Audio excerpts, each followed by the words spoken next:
ይኸውልህ እኔ ጋር እንዴት መሰለ የሚመጣው ላይቭ የሚለውን ነካለሁ። ዩቲዩብ ላይ የፕላስ ምልክቷን ሲጫን ላይቭ የሚላል ልክ ላይቭን ስነካ ምንድነው የማደርገው? ቀጥታ የሚመጣልኝ እንትን ተምኔል አፕሎድ የምታደርግበት አለ። ቀጥሎ ፐብሊክ አንሊስትድ ወይም ደግሞ ፕራይቬት የሚል አለ። እሱ አንሊስትድ ላይ ስለሆነ ማለቴ ፕራይቬት ላይ ስለሆነ ፐብሊክ አደርጋለሁ። ከዛ የልጆች ነው ወይስ የትላልቅ ነው የሚለውን አበራለሁ።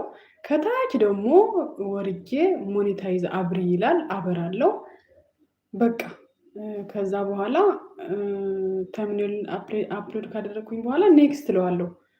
ከዛ በቃ ወደ ላይቭ ነው የሚያስገባኝ እንጂ ሌላ የምነካው ነገር የለም። ሌላ ነገር የለም።